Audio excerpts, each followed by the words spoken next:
Hello, नमस्कार. मी लक्ष्मी. सर्वांचं मनापासून स्वागत आहे. सर्वांना श्री स्वामी समर्थ. इथं बघा गॅसला ना चाय ठेवली गॅसवर. त्याच्यानंतर आहे ना मी सकाळी ना दूधवाला आला तर दूध गरमच केलं नाही. तो डायरेक्ट मी फ्रीजमध्ये ठेवलाय आणि तोच आता मी चाळून घेते आणि चाळूनच घेते मी दूध. तर दूध तापवायला ठेवलं तर चाय पण तयार झाला. आता चायमध्ये ना दूध टाकून घेते. त्याच्यानंतर मस्तपैकी आम्ही दोघं पिऊन घेतो. कार्तिकचे पप्पा आले कामावरून, तर मग ते चाय ठेव म्हटले, तर मग चाय ठेवून घेते. तर चाय पिऊन झाल्यानंतर मी तुम्हाला दाखवते. हे बघा, मी बनवणार आहे आज परत परत पावभाजी बनवणार आहे. तर थोडं वेगळ्या पद्धतीने बनवते आणि कुकर घेतलं. कुकरमध्ये सगळं मिक्स भाज्या टाकल्या. तुम्हाला दाखवलं स्टार्टिंगला मी काय सगळ्या.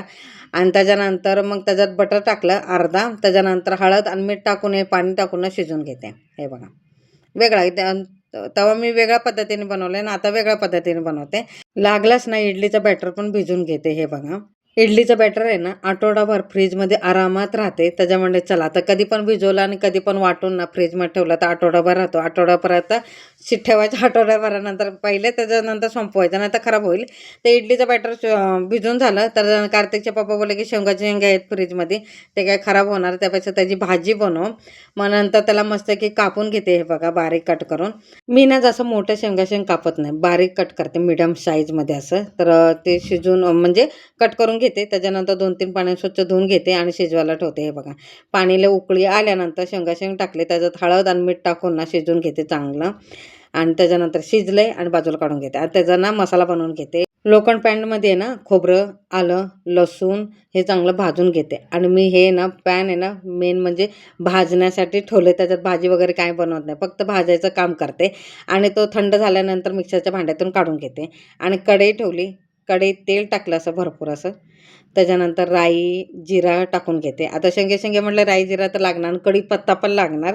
तर कढीपत्ता पण टाकून घेते आणि तो वाटलेला सगळा मसाला टाकून घेते. बघा, आणि छानपैकी जो मसाला भाजल्यानंतर कांदा आहे ना अर्धा निमा 2 मिडियम साईजचे कांदे तो टाकून घेते. त्याच्यानंतर 2 मिडियम साईजचे टमाटर ते पण टाकून घेते. टमाटर गाळ होईपर्यंत शिजवायचं, चांगलं भाजून घ्यायचं.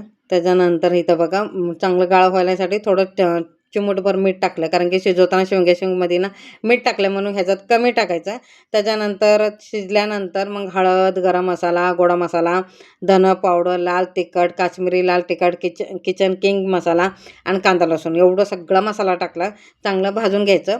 आणि मसाला भाजायला नाही पाहिजे म्हणून शेंगचं शिजवलेलं पाणी ना तो टाकला त्याच्यात आणि तेल सुटेपर्यंत चांगलं भाजून घेते. हे बघा, तेल ना भाजीला सुटण्यासाठी ना वरती झाकण लावावंच लागतं, तरच छान तेल सुटते. तर इथं बघा तेल चांगलं सुटलं.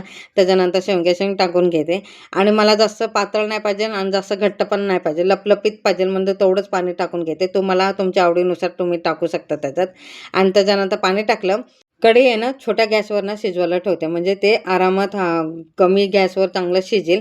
भाजी शिजली का ते बघते. बघा, कुकर थंड झाले, भाजी चांगली शिजली. आता पावभाजीच्या मेकरने चांगलं मॅश करून घेते सगळ्या भाजी. आहे बघा, छानपैकी मॅश करून घेते.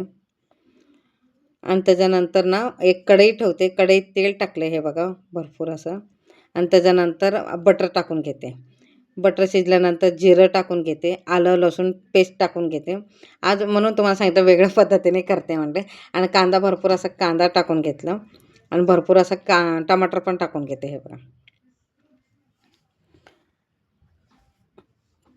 आणि त्याच्यात बघा मिरची टाकून घेते आणि चांगलं भाजून घेते. हे बघा, आणि थोडंसं मीठ टाकलं म्हणजे त्याला चांगलं शिजायला पाहिजे म्हणून थोडंसं मीठ टाकलं. धना पावडर, हळद, गरम मसाला टाकून घेते आणि लाल तिखट आणि काश्मीरी लाल तिखट ते पण टाकून घेते. आणि भाजी पाव मसाला तो पण टाकून घेते. चांगलं भाजून घेते. हे बघा, चांगलं भाजून आलं ना तर मॅश केलेलं भाजी ना तो सगळं टाकून घेते. हे बघा, आणि तुम्हाला ते म्हणते लास्ट टाईमला वेगळ्या पद्धतीने बनवलं आणि आता वेगळ्या पद्धती, दोन्ही पद्धतीने छान लागतं. दोन्ही पद्धतीने तो करून बघा, एकदम छान आणि टेस्ट लागते. आणि इथं बघा शेंगला भाजीला उकळी आली आणि शेंगदाण्याचं कूट टाकून घेते. हे बघा, आणि तर परत चांगलं उकळी येईपर्यंत झाकण लावून ठेवते. पावभाजीमध्ये ना पाणी टाकून घेतलं, मला जेवढं पाहिजे तेवढं. तुमच्या आवडीनुसार तेवढं टाकायचं. जास्त पातळ नाही करायचं, जास्त घट्ट पण नाही, मीडियम साईजमध्ये ठेवायचं. एकदम टेस्टला भारी लागते. त्याच्यानंतर शेंगाची भाजी शिजली, त्याच्यात कोथिंबीर टाकलं आणि छानपैकी उकळी येऊन घेते. झालं, तयार झालं शेंगाची भाजी. शेंगाची भाजीची कढई खाली ठेवली. त्याच्यानंतर एका साईडला ना पावभाजीची कढई ठेवली बघा तिथं आणि चांगली मंद आचेवर शिजवते, म्हणजे चांगलं उकळी येण्यापर्यंत. त्याच्यानंतर कार्तिकच्या पप्पाने सांगितलं, मला पाव नको, मला चपात्या पाहिजे. तर मग त्यासाठी कार्तिकच्या पप्पासाठी मी चपाती बनवते. आणि इथं बघा नेहमीप्रमाणे 2 छोटे-छोटे चपाती काढते. एक गाईला आणि एक कुत्र्याला असं काढून ठेवते मी. तर शक्यतो 3 करायचे, तर 2च करते मी. तर माझ्या लक्षात आलं तर 3 करते, लक्षात नाही आलं तर 2च करते, असं करते. शक्यतो 3 करायचं. आमच्यासाठी करत नाही बरं का, माझ्यासाठी आणि कार्तिकसाठी. फक्त कार्तिकच्या पप्पासाठी चपात्या करते 2. आणि इथं पटापट चपात्या करून घेते. चपाती मीडियम गॅसवर आहे ना, कढई ठेवली आहे ना, ती चांगली 15-20 मिनिटं शिजवून घेते. म्हणजे जास्त चांगली शिजली ना, तर टेस्टला पण भारी लागते. तर छानपैकी ते शिजवून घेते आणि चपाती इथं भाजून घेते आणि चपात्या करून घेते बघा. आणि चपात्या करून झाल्या ना, त्याच तव्यात आहे ना मी पाव भाजून घेते. दुसरी कढई काढा, दुसरा तवा काढा, त्यापेक्षा त्याच गरम आहे ना, त्याच ह्याच्यात भाजते.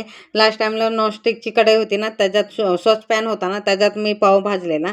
आता मी ना तव्यात, तवा एकदम गरम आहे, तर त्याच्यातच छानपैकी भाजून निघेल. आणि ह्यावेळी ना मी पावला ना बटर न लावता तेल लावते. तुम्हाला एक सांगू का? पावला ना तेल लावा, तूप लावा, बटर लावा, तरच पाव ना टेस्टीच लागते. तर मी पहिला नॉनस्टिकच्या सॉसपॅनमध्ये ना बटर लावून ना पाव गरम केलेला. तर ह्यावेळी विचार केला तव्यात ना पाव गरम करायचं आणि तूप बटर न लावता तेल लावायचं. आणि इथं बघा मी पाव गरम करून घेते. लास्ट टाईमला मी पाव गरम करताना बटर लावलं, म्हणले ह्यावेळी चला तेल लावून छानपैकी गरम करते, बघू कसं लागते. तर तुम्हाला सांगू का, खरंच खूप सुंदर आणि छान लागते. तुम्ही असं पण पद्धतीने करून बघा. तर इथं बघा पाव सगळं असं भाजून घेते आणि आलटी-पलटी करून छानपैकी तेल लावून भाजून घेते. छानपैकी भाजतात बघा, तुम्ही एकदा करा बघा.